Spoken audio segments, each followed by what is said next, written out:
भूल गइला बहिन के प्यार, भूल गइला बहिन के प्यार। प्रेजेंट बा SK studio Bhawanipur. DJ Shiv Narayan, DJ Shiv Narayan,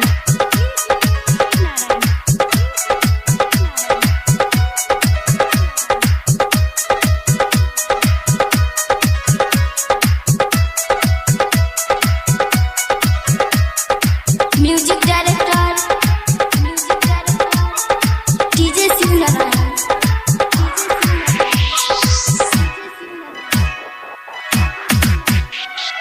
जब से भैया गइला तू फोन ओन कइला तू भूल गइला बहिन के प्यार, बहिन के प्यार।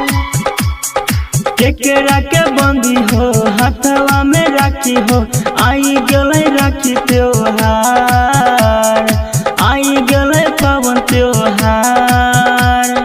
जब से भैया गइला तू फोन ओन कइला तू भूल गइला बहिन के प्यार।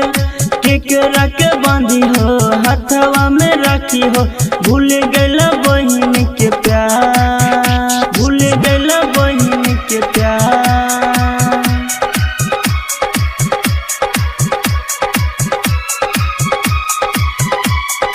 DJ Shiv Narayan, DJ Shiv Narayan, Sitamarhi.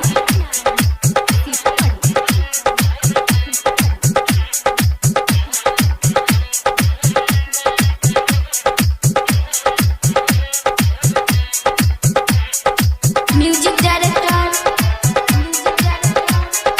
DJ Shiv Narayan.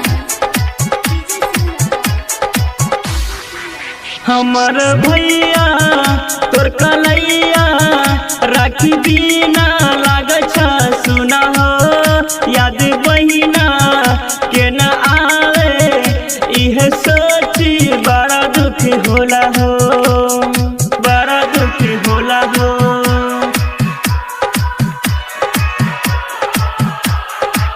हमर भैया तोर कलैया राखी बिना लागे छ सुना हो, याद बहिना के न आवे इहे सोची बड़ा दुख होला हो।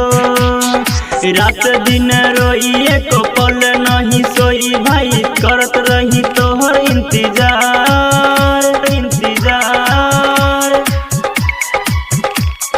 केकरा के बंदी हो हाथवा में राखी हो, आई गले राखी त्योहार, आई गले पावन त्योहार। जब से भैया गइला तू फोन ओन कइला तू भूल गइला बहिन के प्यार, भूल गइला बहिन के प्यार।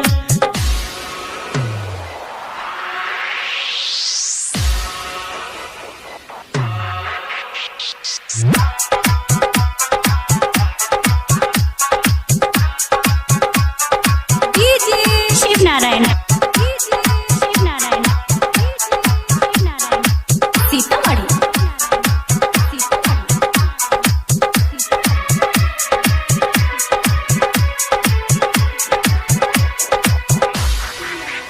मन भावन लागे सावन, बड़ा पावन होला ई महीना।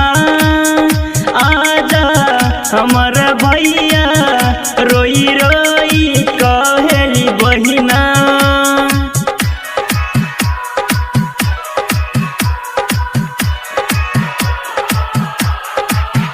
मन भावन लागे सावन, बड़ा पावन होला ई महीना।